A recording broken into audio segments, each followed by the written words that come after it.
حتی بزرگای ما رو بینه که بعد بامداد خواب رفتن در کتاباشون اجازت نمیتیم. چی بعد بامداد خواب میری؟ برای چی بعد بامداد خواب میری؟ رسول اکرم صلی الله علیه و سلم فرمودند که امتی من بر وقت خواب میره و بر وقت میخیزه. اجماع امتی من دیر خواب رفته دیر نمیخیزه. امروز خوب از امتی دور شدگیم، خیلی از امت دور شدگیم. امر خالد میپرسن که دجال میگن یک چشم داره، در دجال امروزه تلفن و تلویزیونات هنن. شما دجال نکوبی بسیار، همین هم یک چشم داره. بودن نمی تلفناتون قدی تلویزیوناتون دجالاتون. شما دجال نکوبی بسیار، دجال به هر روز میبیو. این همین روز حتی که همون فتوای منبع العلوم مشت عمر سربازی هر یک امامای مسجد گفته اگر در خانهشان تلویزیون داشتگی باشن که امامیشان درست نیست. فتوای منبع العلومش نمیاره. امامتی امامای در خانهش تلویزیون امروزه دارن گفتن اونها رو امامیشان درست نیست. برای که همه تلویزیون امروزه گفتن به سطر نشان میده، هم به حیا نشان میده، هم افلاس نشان میده، هم به معنیگی نشان میده، هم تنی لچ عریان نشان میده. اینا گفتن هیچ محل امامتشان درست نمیشه. خان خود چشمشان میغلطه. امام باید الگو باشه، امام باید نمونه باشه، امام باید از یکدیگر از دیگر قوم فرق داشته باشه به همه چیز.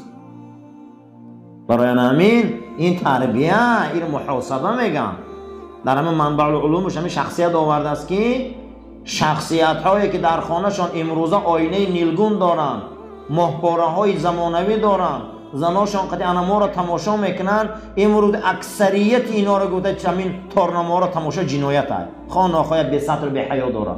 اینا امامتی نکنم تا مردم ده. برای که امام باید نمونه باشه. شب قدر در بیخ کعبه دستا را میبردارن 2 ساعت دعا میکنه امام حرم، اما یک دو نمیشه. 2 ساعت گریه کرده دعا میکنه خدا زن اسرائیل، خدا زن اسرائیل، خدا کنه ظالما را. اگر نگاه میکنه که بابا زیادتر میزنه فلسطین. برای چی؟ برای آنکه اینها را درون خانه هاشون بزیبه. اینا اون امامایی نیستن که از قفاشان حتی که حضرت عمر پیش یک جوان میبیو میگه میخوام که فلانی دختره برای من آساقالی کنی حضرت. گفته مادری و قدمی خوب نیست، یا دخترش من دوست میدارم. ده شرط همینه که 40 روز از قفای من نماز میخونی با من آساقالی میرم. روزی 40 میخونه و میگه بیا روی، میگه نه نمیرم دیگه. میگه چی با؟ میگه نو فهمیدم لذت ایمان و عبادت، نو فهمیدم که آدم مسلمان یافتن در کار بوده است. به حضرت امین نماز به همین آیات میخونن که این الصلاه تنها عن الفحشاء والمنکر. نماز همون نمازی است که باید ما را از کار حرام و افلاس باز داره. از قفای امام عادل که نماز خواند، این نماز برای او حق نشان داد. امروز از قفای ما اماما 1000 آدم نماز میخونه اصلاح نمیشه، برای ما خودمون در کجله. این اکنون بینین که در وقت شب قدر 2 ساعت دستا برداشته گریه کرده دعا میکنه که یک دو نمیشه. چی با؟ معلوم ده که ای درون خانه ها اخلاقای همه محاسبه نداره، اخلاقاشون محاسبه نداره. برای همین یکی از امورهایی که ما پیش میریم این نفس خودمون رو باید حساب کنیم. قسم به خدا ای بامداد تا خفتن کی نفس حساب کرد؟ چی کار کردم امروز؟ چی به امروز دوش یشک پمیدار حساب میکنن؟ آدم ها یه لیمچه کارتوشکش حساب میکنن.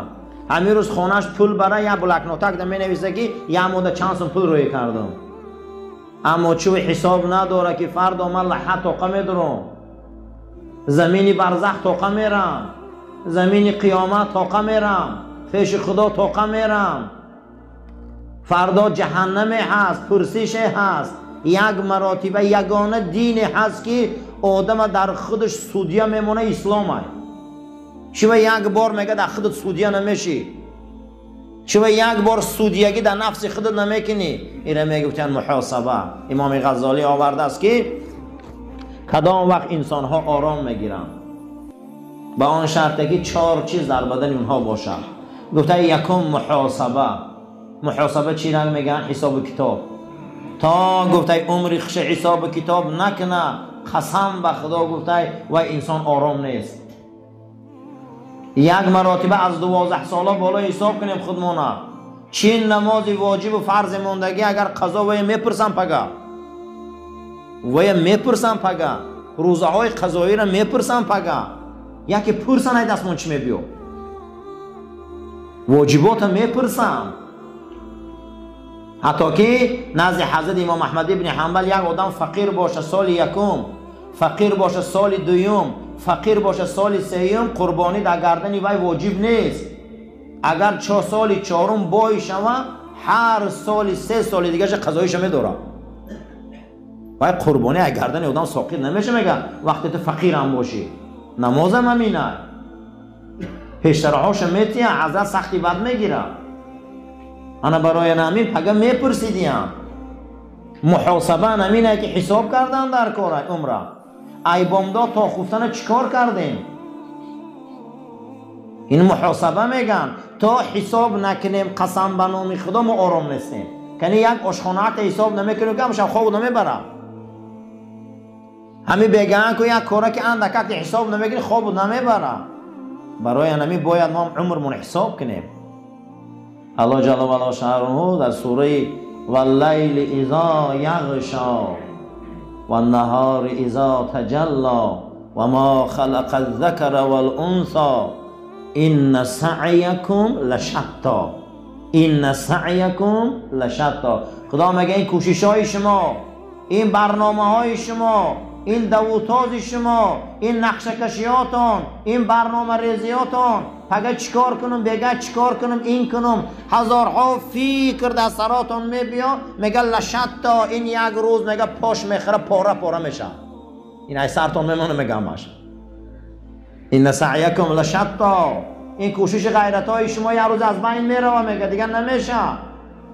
یک کرونا آمد، ویروس کرونا، میلیون ها دلار تمامی بیزنس ها غلطید. انا سعیم این کوشش بینه که این سعیکم لشتا فاما من اعطا و اتقا. کیا را برنامه هاشان مستحکمه، کیا را برنامه هاشان استواره، کیا هستن که در این دنیا برد کردن، کیا کردن که بیرقشان دائما بلنده. و اما من اعطا و اتقا، کسایی که خیر و احسان و افطاراشون دائمی بود. و اتقا، بعد از او خدا میگه در قلباشون من تقوا دادم. آدمای میدادگی میگه بای ندادن، آدمای میگه احسان میکردگی بای ندادن، خیر میکردگی بای ندادن. و اتقا، بعد احسان و دسترخوان و افطاراشون میگم من کپرک تقوا را برای اینا هوی میکنم. این آدما میگه برنامه هاشون برهم نخور. خشا به حال انسانی که این ماده یک کاسه شوربا هم باشه کزدو، اینا شکست نمیخورن. آشخانه ها محکم میشوه، بازار ها محکم میشوه، دکان ها محکم میشوه. قسم به خدا هر روزی دیسته که دلار بالا پایان میشوه، هر روز میبینه نفت بالا پایان میشوه. لیکن آدم اعطا احسان داد پشیمان میشوه. میگه دادم، میگه کردم، دستگیری آخرت من. روزهای جمعه طبق دستورات و برنامه هامون ما درباره اخلاق و تربیت صحبت میکنیم. امروز رسیدیم اخلاق و تربیت از دیدگاه اسلام. یکتاش حساب نفس و مراقبت، نگاه کردنی خود آدم. یکی از شاخه های اخلاق که امروز تربیه و اخلاق اسلام از او سرچشمه میگرفته است، نام او چه بده عزیزان؟ محاسبه. محاسبه چی را میگن؟ حساب کتاب. دویمش مراقبه. مراقبهش یعنی که ای عقیف یک کار گشتن با زبان عادی امروز کنترل. تا این اگر همین کلمه را گویم هم میفهمم. یعنی که حضرت عثمان رضی الله تعالی عنه گفته که نفساتون لجام کنید به واسطه حساب و جا به جا کنید به واسطه زیدش مبارزه برید. نفس کدام وقت لجام میشده؟ با اون شرطی او را حساب کنید. کدام وقت جا به جا میشده؟ زیدش که کارای به معنی ده میکشند مبارزه برید. جناب پیغمبر صلی الله علیه و سلم از جنگ تبوک میبیایند، یک پاشان در بالای شتر و یک پاشان در زمین فرامدند. میگه از جهاد خرد آمدیم اکنون جهاد بزرگ دا میریم. میگن حضرت جهاد خرد کدامه، جهاد بزرگ کدامه؟ گفته جهاد خرد ای جنگ تبوک آمدیم، جهاد بزرگ اکنون نفسمون لجام میزنیم. هر کسی که نفسش لجام کنه وای آدم جهاد اکبر دا بوده. هیچ کار نکه یک مراتبه نفس لجام که کدام نفس اینجا فرق داره. از او خوردن و آشامیدن و زنی خودت و کودک خودت و خانه سازی تو باغداری تو داود این نفس نیست، این ثوابه. کدام نفس؟ همون نفسی که ما را از خدا و رسول دور میکنه، ما را از شریعتمون دور میکنه، از جهان آدمی دور میکنه، از جهان عقل دور میکنه، ما را حیوان صفت میکنه، ما را به حیا میکنه، ما را به شرم میکنه، ما را از هر یک برنامه آدم و آدمگری بیرون میکنه. خدا ما را از این نفس پناهته. انا ای را لجام کردن در کاره. ای را میگفتن یک تاش عزیزا چی؟ حساب نفس و از عقیب او گشتن. دو برادر امروز یک کار و تجارت میکشایند، همینو به حساب کار میکنن یا به حساب کار میکنن؟ همین رو زیاد داری دکان تا میبندی، انا میره میگن چی؟ مراقبه. برای چی داری دکان تا میبندی؟ برای چی داری ماشین میبندیم؟ برای چی امروز داری خونه رو میبندیم؟ چی به یک مراتبه داری نفس خمون رو نمیبندیم؟ چی به یک بار غم خمونه نمیخوریم؟ برای چی یک مراتبه خمونه داره نمیکنیم؟ برای چی یک مراتبه خودمون حساب نمیکنیم؟ امام غزالی دلیل حدیث آورده است در کیمیای سعادت چون حضرت که هر کسی از 40 سالگی گذشتن اگر خشان حساب کنن ثواباشون از گناهاشون زیاد نباشه همین روزش جاشون از دوزخ تیار کنن. حدیث رسول اکرم ده صلی الله علیه و سلم که هر کسی به 40 سالگی میرسه ثواباش حساب کنه و گناهاش حساب کنه، ثواباش بالای گناهاش غلبه نکنن همین روز ده جاش از دوزخ تیار کنن. این همینجا که معلوم میشود هر آدم باید از ابتدای صبح میخیزه. امام غزالی در دیگر جاش برای تعلیم و تربیه نفس آورده است که هر کاری که اولش خوب باشه گفته آخرش خوبه. همین خانه رو فونده میشن نغز اندازی خوبه یا بزه. البته آخی وقتی فونده میتی خانه گفته خوب باشه بالای او خیشتا رو به تشویش میمونی. همین کارت که از اولی سحر نغز نباشه خفتند خوب نیست. همین اهمیت ایکو بامداد قضا کنه همون روز همه نمازات به معنیه. همین اولی کارت به معنی باشه آخری کار به معنیه. برای همین اولی کار را خوب سر کنیم. انسان بامداد چخانه ذکر شکنه درود شکنه خیسه قفای کارو شوه پیشینش هم پروردگار میبیاره خوب میخونه، عصرش هم خوب میخونه، شامش هم خوب میخونه، خفتنش هم خوب میخونه. قسم به خدا امروزه زندگیش برکت هم داره. اگر همین نکنه کو اینش نحسیش ده اینش میزنه، اینش نحسیش ده اینش میزنه. برای همین گفته است که کار از اولش حساب کنه.